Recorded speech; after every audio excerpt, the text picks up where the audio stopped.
1895년 가을은 명성황후 시해와 을묘해란 평정창이가 있던 가을입니다. 동학혁명의 불꽃이 쓰러져간 1년 후의 가을이고 사람들은 밀려오는 새로운 문물과 정신세계의 교류에 귀 기울이며 새로이 다가올 세상을 기다리며 살았을 가을입니다. 그로부터 115년이 흘러 돌아봅니다.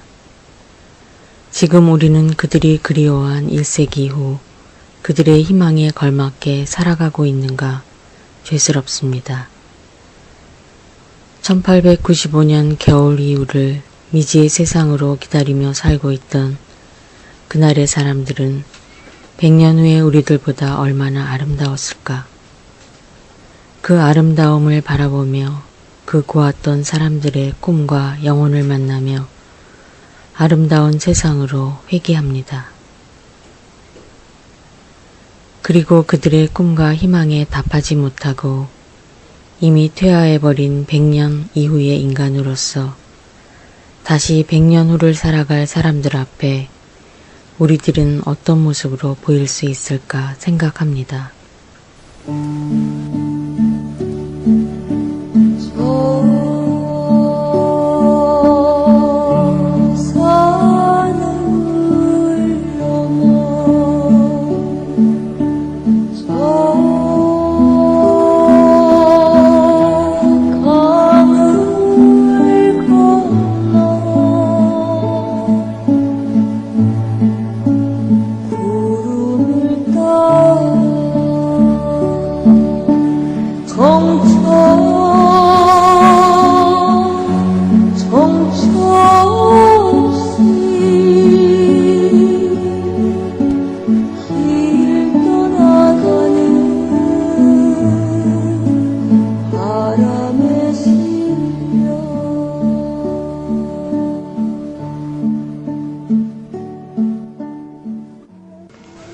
백 년 전의 사람들처럼만이라도 살아갈 수 있다면 우리도 그들처럼 100년 후의 사람들에게 그때 그 사람들은 아름다웠다고 얘기 들을 수 있을까?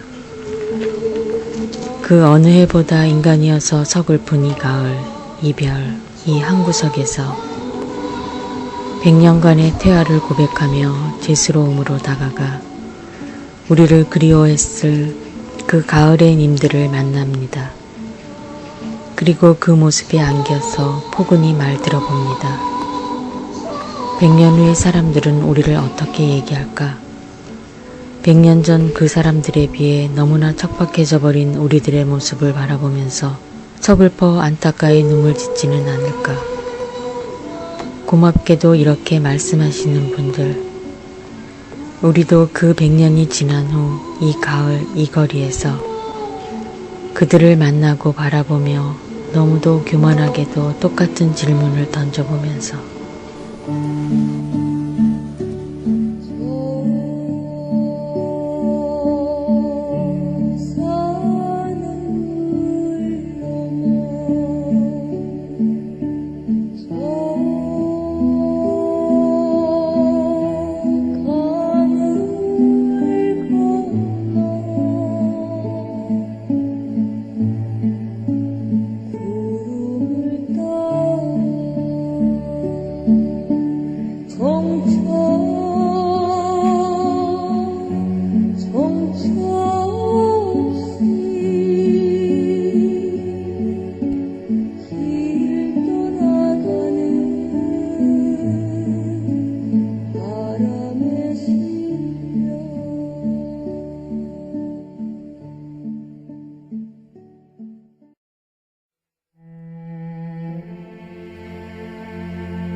공주 우금티 언덕 11월 8일 남몰래 언덕에 올라온 한 사람이 보자기를 불어 제상을 차립니다.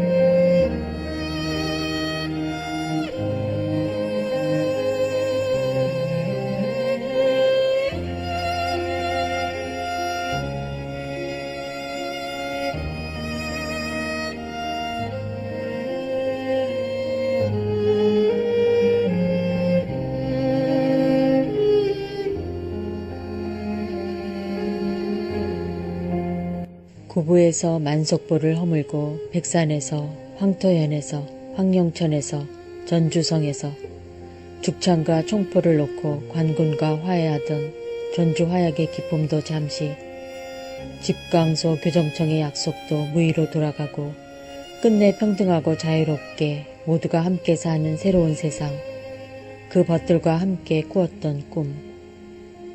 지난 가을 이곳에서 관군과 일본 연합군의 총칼에 쓰러지고 자네들같이 예언처럼 노래했듯 1년 지나 을미년 이 가을에 다시 되뇌어 봅니다. 가보세 가보세 을미적 병신되면 못 가네. 몸은 활활 불타 재가 될 것 같은데 가슴은 터져 갈갈이 하늘을 날 것 같은데 온몸은 찢겨져 걸레가 되는 것 같은데 가보세 가보세 을미적 병신되면 못 가네.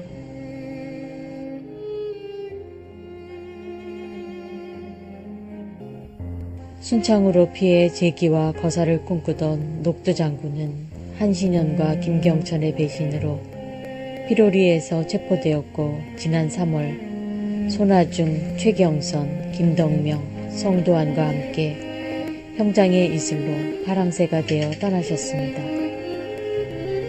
그리고 지난 8월 일본인은 마침내 국모를 시해하였고 우리의 꿈을 공격하던 홍계홍과 관졸들마저 일인들에게 살해당했습니다. 하지만 님들의 창의의 꿈 이 가을에 이어 다시 사발통문을 썼습니다. 님들을 죽인 원수들과 같이 전주 화약의 그날처럼 화해하여 새로운 불의를 향해 창의를 준비하고 있습니다. 염느치 마십시오. 결코 님들과 호세에 부끄럽지 않은 인간으로 살아갈 겁니다.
게르하르트 하우프트만의 직조공들이란 제목의 공연을 보았습니다.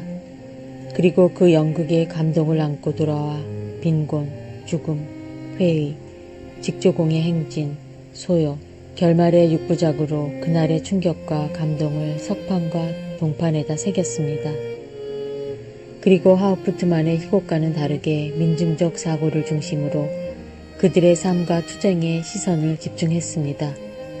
억압자들의 모습은 그리지 않고 직조공들의 존재, 비참한 삶, 강렬한 몸짓을 새기는 것만으로 계급투쟁을 정확히 묘사하며 자본가의 야만성과 직조공들의 처절한 분노를 단순하고 명료하게 사실주의 형식에 담아냈습니다. 짓밟힌 어둠의 시대의 캄캄한 창살을 뚫고 들어오는 한 줄기 빛에 주목하며 처참하게 깨어진 직조공들의 봉기 앞에 직조공들에게 안겨주고 싶었던 것은 희망은 반드시 있고 찾아온다는 믿음을 주는 것입니다. 시궁창의 예술이라고 이 판화들을 비난할 사람도 있겠지만 나 캐테 콜비스는 26의 젊은 여성으로서 동시대의 한편에 같이 살아가는 슬픈 직조공들의 모습을 한순간도 잊을 수 없습니다.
아주 먼 옛날에는 드네프르 분지에 살았던 것으로 추측되지만 지금은 발트해 연안에 살면서 라트비아인과 더불어 오이로 피데에 속하며 우리들만의 언어 리투아니아어를 쓰는 이들이 사는 나라. 13세기 리투아니아 공국을 세워서 15세기까지는 번성하였지만 계속된 주변국의 침략으로 나라를 잃고 살아가는 우리들. 제정 러시아의 지배하에서 금기된 민족주의.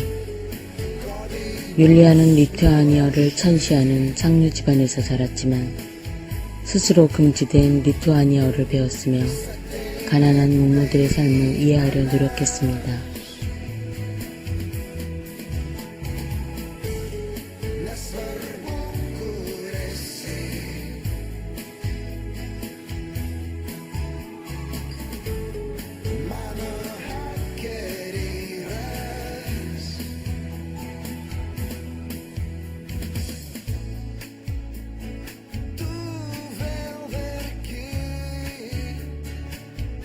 열여덟 살 때 일어난 1월 혁명 속에서 그들의 마을을 이해했으며 실패로 끝나버린 서글픈 민족주의 혁명의 협조자가 되어 그 속에서 남편을 만나고 결혼했습니다. 38 되던 해 지우진의 나이 지방으로 이주해서 20년간 농장을 가꾸며 작품 활동을 한 율리아는 3년 전 우첸치스로 이주했습니다. 크리스티 요나스 도넬라이티스의 시 메타일을 읽으며 리투아니아어로 쓰여진 그의 서사시 사계절에 심취해보던 시간. 그리고 이곳에서 작가로서의 활동과 국가 계몽운동 참여를 후원하는 폴비라스 비신스키스와 친교를 맺게 되었고 마침내 1895년 나이 50의 첫 작품집 가을밤을 출간합니다. 그와 함께한 조국 우크라이나의 농노들의 삶을 사실적으로 그려낸 얘기로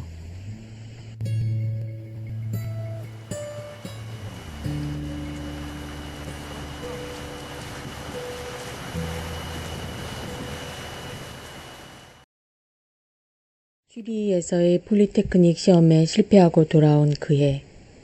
하지만 수학과 물리 점수에 감탄한 감독관들은 다음 해에 입학을 약속해 주었습니다. 소녀는 그즈음 갈릴레이와 뉴턴의 생각을 이어서 이 세상 아무도 찾지 못했던 새로운 이치에 대한 생각에 잠겨 있었습니다.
카이사르 삼촌, 제가 드리고 싶은 제안 하나가 있어요. 전기와 자기, 그리고 에테르 사이에 어떠한 관계가 있는지 실험해보고 싶어요. 제가 손목에 시계를 차고 빛의 광선을 타고 우주 공간을 날아가면 어떤 일이 생길까요? 사물들은 시간의 광선을 통과하면서 어떤 현상을 보일까요? 내 손목에 채워져 광선 안에 놓인 시계는 여느 때처럼 똑딱거리며 가겠지만 지구에서 그 시계를 보는 사람들에게는 이 시간이 흐르지 않거나 멈춰진 걸로 보일 겁니다. 시계바늘이 그 먼 거리를 여행하는 동안에도 같은 위치에 있는 것으로 보이지 않을까요? 모든 운동은 상대적이며 모든 등속 운동계는 같은 조건에서 물리법칙을 적용할 수 있을 것 같아요. 빠른 속도로 달리는 운동계에서는 외부에 비해 시간이 느리게 흐를 것이며 빠른 속도로 달리는 물체는 진행 방향으로 길이가 줄어들 것 같아요. 빠른 속도로 달리는 물체는 질량이 늘어나겠지요. 어떠한 질량을 가진 물질도 빛의 속도에 도달할 수 없을 것 같아요.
이 책 읽어보셨어요? 지난주에 새로 나온 소설책인데 놀랍고 재미있어서 몇 번이고 다시 읽어보고 있어요. H.G. 웰즈란 작가가 쓴 단편집인데 작가 자신이 다녀온 얘기를 들려주는 형태로 적혀진 80만 년 후의 미래를 다녀온 시간여행자의 얘기. 타임머신이란 이름의 기계를 타고 시간여행을 한다네요. 지구의 미래 모습을 보고 싶어서 떠났지만 그가 보게 된 지구의 미래는 그리 밝지 못해요. 여기 읽어볼게요.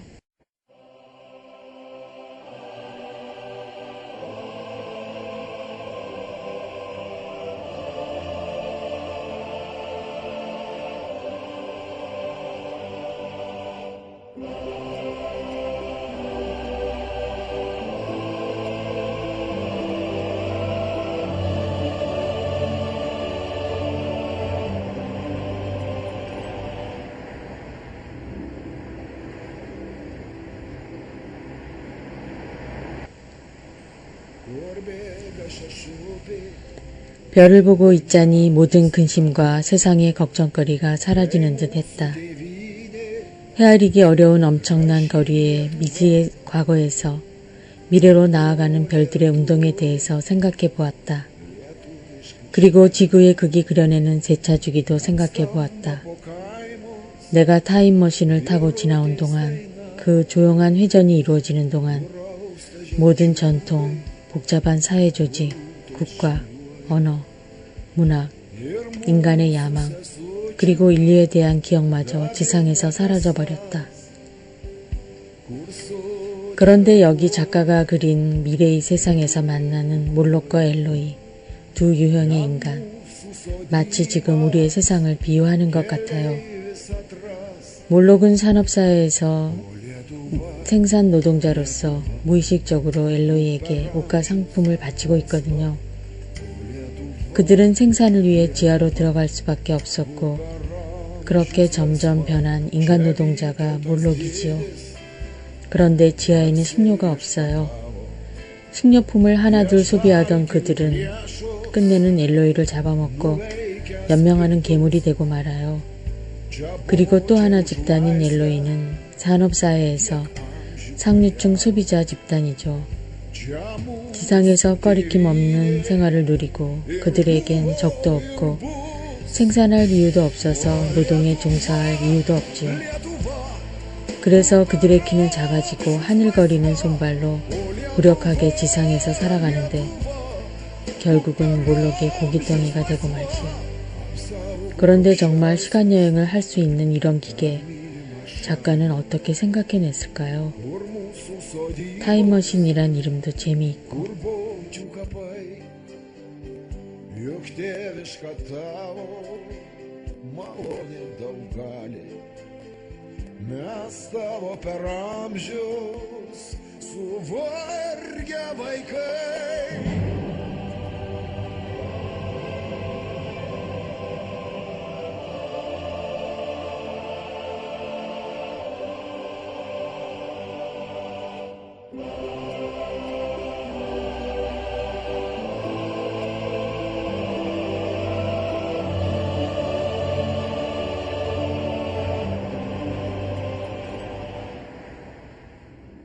희생할 수 있는 위치에 있는 사람이 부럽습니다. 볼가강 연안 니즈니 노브고로드에서 태어났다는 그 27의 그가 아린 가슴으로 써낸 책 한 권을 읽고 있습니다. 100년 전쟁 속 프랑스 칼레의 시민들처럼 암울한 현실을 바라보며 인류의 해방을 선도할 영웅을 그려보더니 내가 이 이야기를 들은 것은 베사리아의 아르게만 부근 해안에서였어요. 어느 날 저녁 함께 일하던 한때의 몰다비아인들이 해변으로 몰려가 버린 뒤 이제르길리 노파와 나는 포도넝쿨에 짙은 그늘 아래 누워 바다 쪽으로 걸어가는 사람들의 모습이 어둠 속으로 녹아드는 것을 바라보면서요. 어두운 숲속으로 쫓겨난 동족을 이끌고 걸어가는 단꼬의 얘기. 가고 가도 점점 숲이 깊어지고 사람들은 단꼬를 원망하고 앞날에 대해 절망했지요. 숲은 여전히 음울한 노래를 부르고 있었고 천둥은 더욱 사납게 우부짖었으며 비까지 추적추적 내리기 시작했지. 이 사람들을 위해 무엇을 해야 한단 말인가. 단코는 천둥처럼 부르짖었어. 그리고는 갑자기 자신의 가슴을 찢어 그 속에서 자신의 심장을 도려내 머리 위로 높이 치켜들었지. 그것은 태양처럼, 아니 태양보다 더 환하게 타오르고 있었어. 사람들을 향한 이 위대한 사랑의 횃불 앞에서 숲은 고요해졌지. 그 빛에 쫓겨 산산이 부서진 어둠은 늪에 썩은 아가리 속으로 흔적도 없이 스며들었고 놀란 사람들은 화석처럼 그 자리에 못 박혀버렸어. 자, 갑시다. 단꼬는 소리치며 타오르는 심장을 높이 쳐들고 앞장서서 달리기 시작했어. 사람들은 홀린 듯 그 뒤를 따라 돌진했지. 숲이 다시금 수상하게 술렁대기 시작했지만 그 소리는 달려가는 사람들의 발소리에 파묻혀버렸어. 불타는 심장의 기적에 압도된 사람들은 빠르고 용감하게 앞을 향해 달려갔지. 도중에도 계속해서 쓰러지는 사람들이 생겨났지만 그들은 더 이상 눈물을 흘리거나 누구를 원망하는 일 없이 기꺼이 죽어갔어. 단코는 우연히 앞장서서 달렸고 그의 심장은 한결같이 눈부시게 타올랐지. 돌연 그들의 눈앞을 가로막고 있던 숲이 활짝 열렸어. 열린 숲은 울창한 모습 그대로 물러나 멀어지고 사람들은 순식간에 찬란한 햇볕과 비에 식힌 청신한 대기의 바다로 빠져들었지. 네오는 아직도 그들 뒤쪽의 숲에서 표효하고 있었으나 이곳은 태양이 빛나고 초원이 숨쉬며 풀잎은 빗방울을 머금어 반짝이고 강물은 황금빛으로 굽이치고 있었어. 태양을 받아 붉게 물든 강물은 마치 단코의 가슴에서 솟구치는 뜨거운 선열처럼 보였지. 용사 단코는 드넓게 펼쳐진 자유의 대지에 시선을 던지며 우연히 미소 지었어. 그리고는 쓰러져 죽어갔지. 기쁨과 희망에 들뜬 사람들은 누구 하나 그의 죽음을 알지 못했고 주검 옆에서 그의 용감한 심장이 아직도 붉게 타오르고 있는 것을 보지 못했어. 오직 그 중에 신중한 한 사람만이 이런 사실을 알아차렸으나 왠지 두려운 마음에 그 심장을 발로 짓밟아버렸지. 그러자 그것은 헤아릴 수 없이 많은 불꽃이 되어 사방으로 흩어져 갔어. 바로 그것이 소나기가 오기 직전에 나타나는 초원의 푸른 불꽃들이지.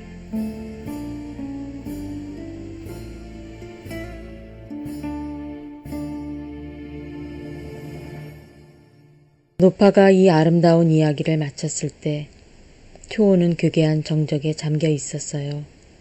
사람들을 위해 기꺼이 자신의 심장을 불사른 용사 단코의 위대한 사랑에 대지도 감동한 것이지요. 이제 노파는 꾸벅꾸벅 졸고 있었어요. 나는 그녀를 물끄러미 바라보며 이 늙은 여인의 기억 속에 아직도 얼마나 많은 추억들이 깃들여 있을까 생각해 보았습니다. 또한 나는 불타는 단코의 위대한 심장과 이토록 아름답고 힘찬 전설을 창조해낸 인간의 상상력에 대해서도 생각했어요. 한 줄기 바람이 불어와 어느새 깊은 잠에 빠져든 노파가 누더기를 풀어헤치고 메마른 가슴을 드러냈어요. 나는 그녀의 늙은 몸을 살며시 덮어준 뒤 그 옆 대지에 몸을 눕혔답니다. 초원은 고요하고 어두웠어요. 하늘에는 먹구름이 느릿느릿하게 쓸쓸하게 기어다니고 있었고 바다는 스산하고 구슬프게 설레이고 있었어요.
화상 블라르의 제안으로 파리에서 가질 자신의 첫 개인전을 준비하며 지내는 나날.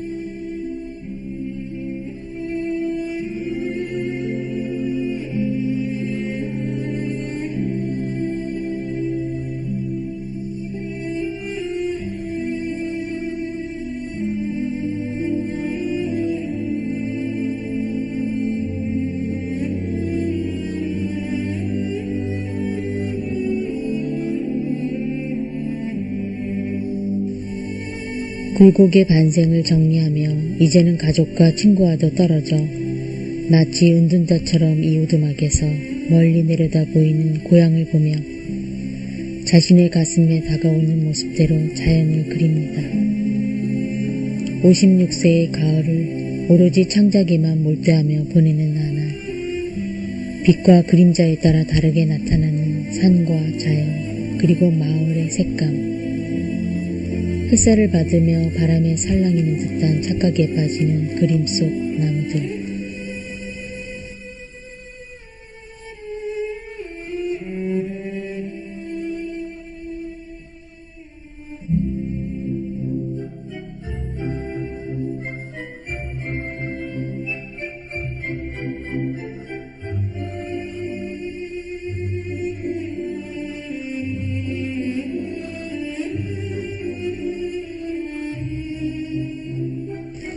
자연은 표면보다 내부에 있는 것 같다. 풍경은 나의 마음속에서 인간적인 것이 되고 생각하며 살아있는 존재가 된다. 그리고 마침내 나의 몸과 마음은 나의 그림과 일체가 된다. 무지개 빛의 혼돈 속에서 하나가 된다. 프로방스 지방의 변하지 않는 모습 속에서 지질학적인 힘이 바위마다 내재되어 있다는 것을 깨달을 수 있다. 세찬 수액이 나무 안에 흐르고 있는 것을 너무도 선명히 느낄 수 있다.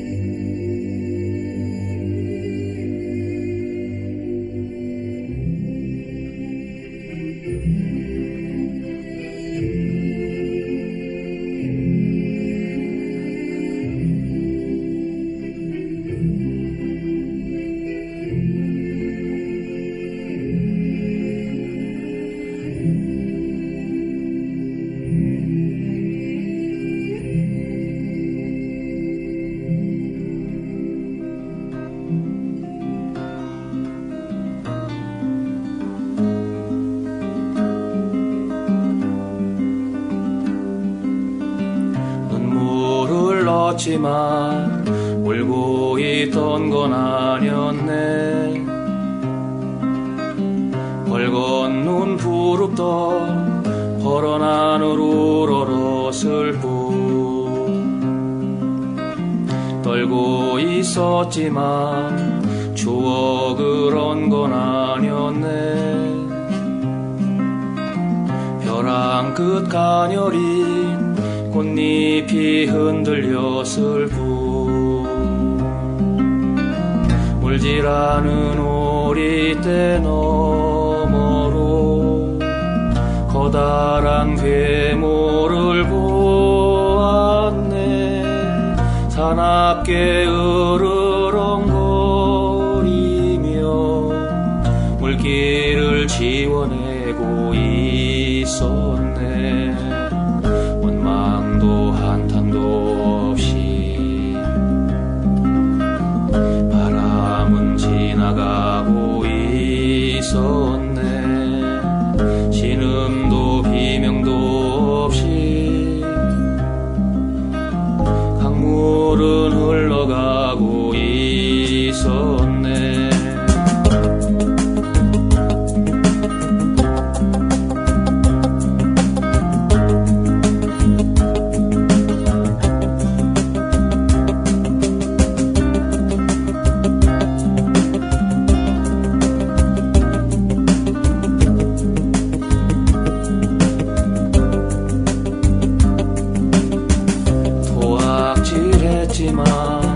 취해 그런 건 아니었네.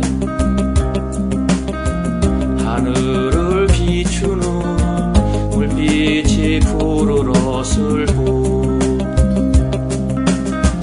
소름 돋아 있었지만 무서웠던 건 아니었네. 모래 속 한조가 사금팔이 번뜩였을 뿐. 바람길 몰길을 지우고 노랫길 꽃길을 지우고 살림길 눈물길 지우고 자궁길 젖길을 지우고 한숨도 단식도 없이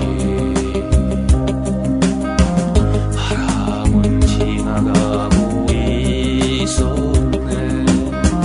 경문도 함성도 없이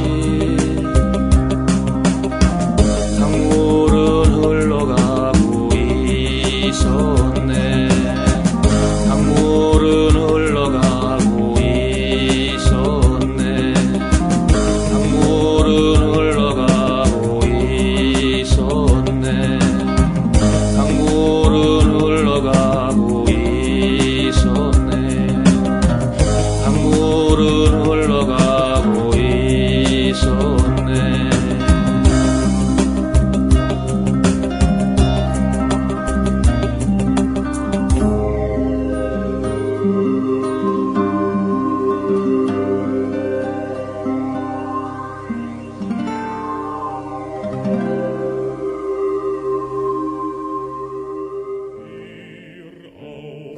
Wie dies stirbt, so stirbt auch.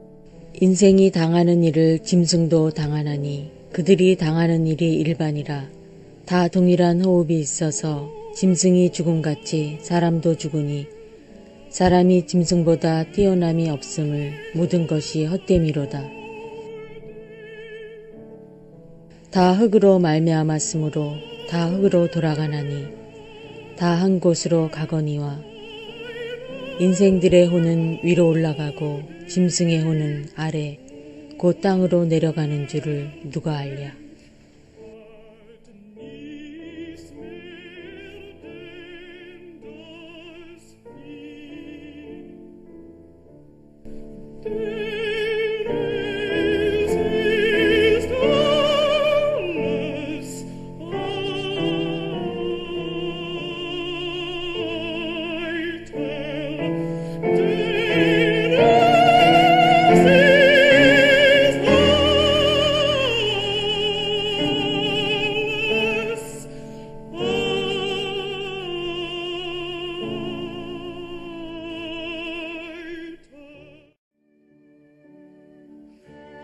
나는 저 밑에 내려다 보이는 세상을 보며 생각한다. 누가 내게서 너를 훔쳐가도 좋다고.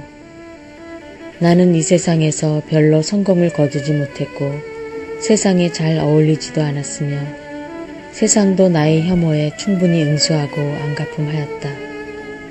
여태 살아있으니 세상과 싸우면서도 견디어온 셈이다.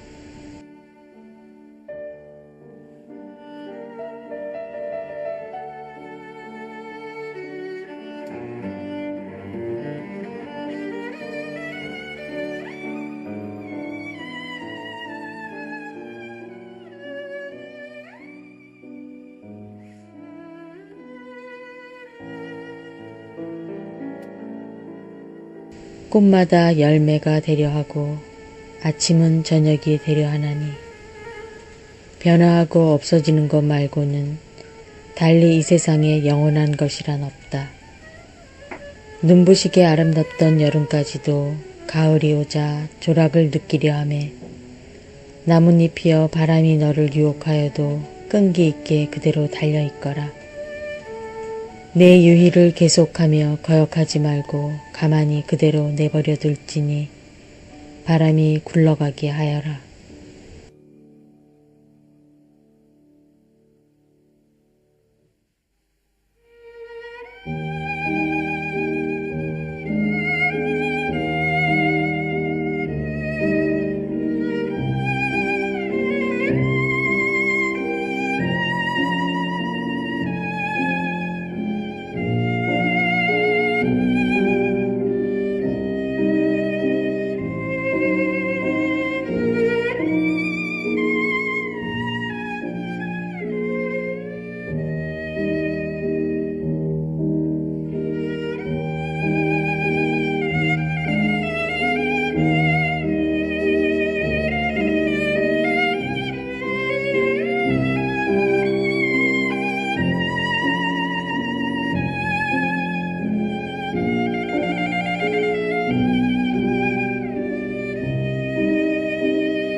당신은 사색가이며 시적인 능력이 풍부하고 씁쓸한 성격이지만 좋은 사람입니다. 결코 행복을 모르는 당신은 높은 하늘을 날면서도 아주 나쁜 의심의 덩어리로 가득 차 있습니다. 당신은 인간 사고의 거대한 수평선과 집요한 사랑에 빠지기도 하고 인간의 어리석음을 너무나 깔보기도 합니다. 모든 것을 다 아는 것 같지만 아는 거라곤 하나도 없습니다. 이게 나에게 보인 당신 모습의 전부예요. 20년이 지났지만 변한 것은 아무것도 없어요. 20개 나라에 94개의 공장을 가지고 이 사업장 저 사업장을 옮겨 다니며 사는 내게 빅토르 위고는 세상에서 가장 부유한 방랑자라고 했지. 하지만 나를 태운 마차는 나의 1인 감옥이었어. 슈트너 당신이 그렇게도 반대했던 나의 발명품 다이너마이트는 스티른베르흐의 말처럼 꼬마들의 무기, 하층민의 권총이 되었고 매일 평균 3건씩 다이너마이트를 이용한 암살 사건이 발생했지. 하지만 나는 그것을 악용하는 것에 대해 큰 책임감을 느끼지 않았어. 오히려 무연화약을 만들어내기에 열중했고 군수물자 회사를 사들여 무기 제조 회사를 만들었지. 6년 전 당신의 소설 무기를 놓아요를 읽었소. 점점 무기력화되어가는 세계에 대항하며 평화주의 운동의 지침서가 되어준 책. 7년 전 남동생 루드비히가 죽었을 때 신문들은 이름이 비슷한 나의 죽음으로 알고 부고 기사를 썼었지. 그 제목이 죽음의 사업가, 파괴의 발명가, 다이너마이트의 왕이 죽다였지. 사람을 더 많이, 더 빨리 죽이는 방법을 개발해 부자가 된 인물이라고도.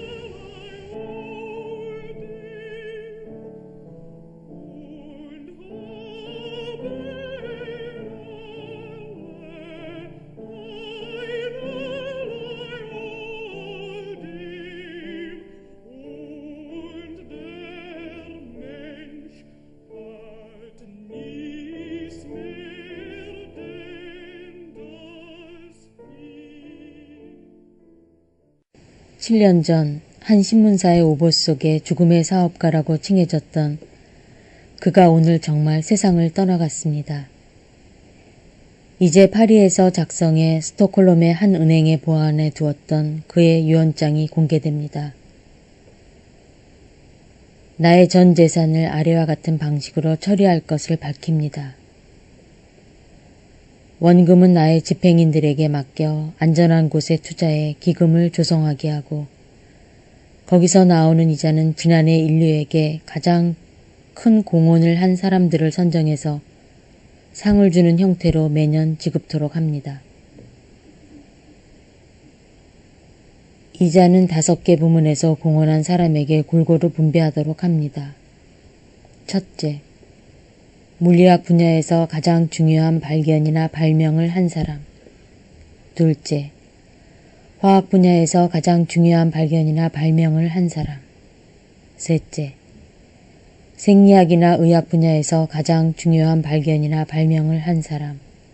넷째, 문학 분야에서 가장 탁월한 이상주의적 경향의 작품을 쓴 사람. 다섯째, 국가 간 우애를 돈독히 하거나 군대를 폐지 또는 축소시키거나 평화회담을 주장하고 개최하는 데 가장 큰 공을 세운 사람에게.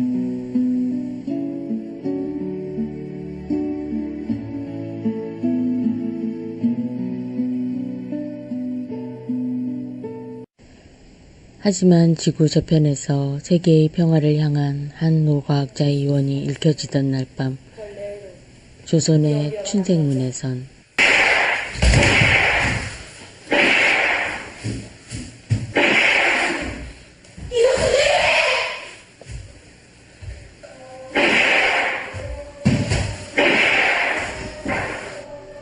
(11월 27일) 밤의 거병은 계획대로 순조롭게 진행되었습니다.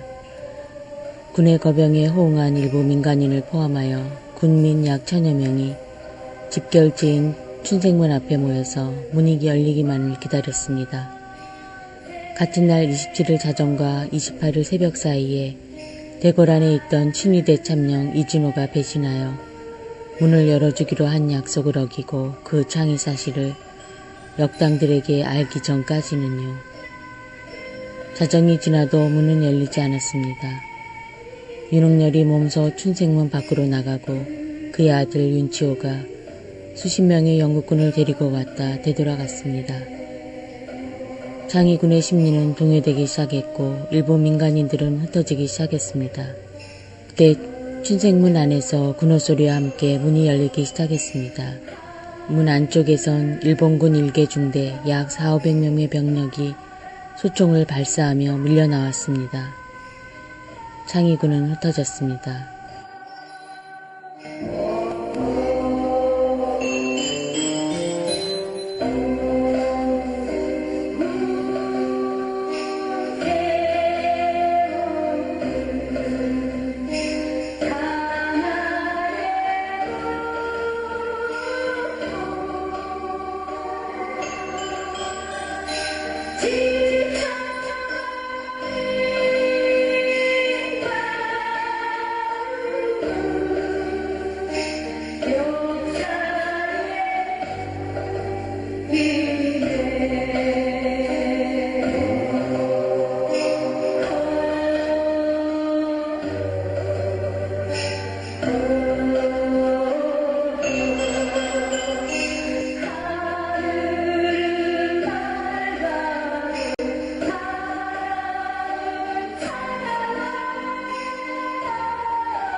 (1895년) 가을은 명성황후 시해와 을미외란 평정창의가 있던 가을입니다.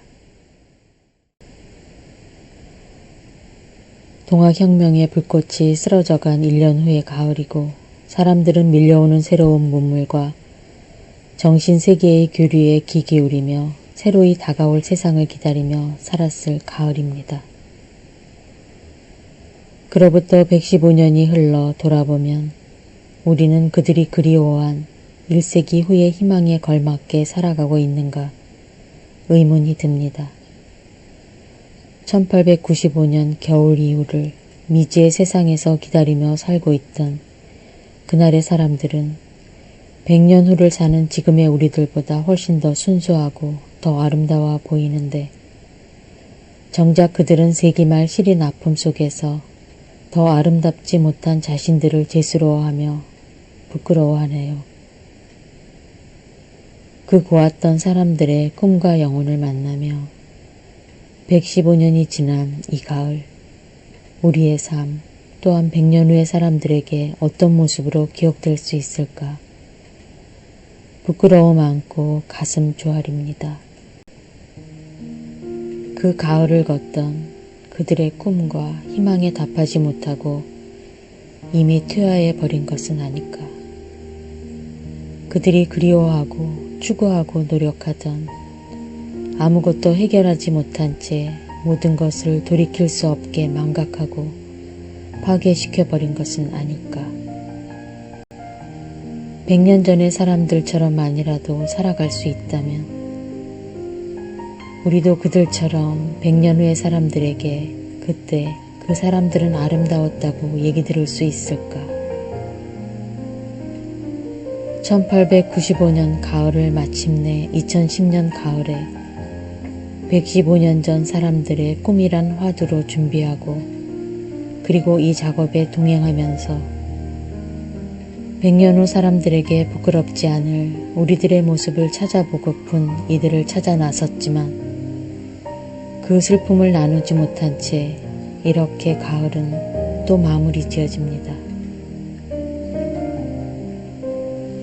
삼남 안상의 한 원소로서 태어나 공존하고 보존하며 살아야 할 존재의 이유에 답하지 못하며 사는 서글픈 종족의 나태함 지우지 못하면서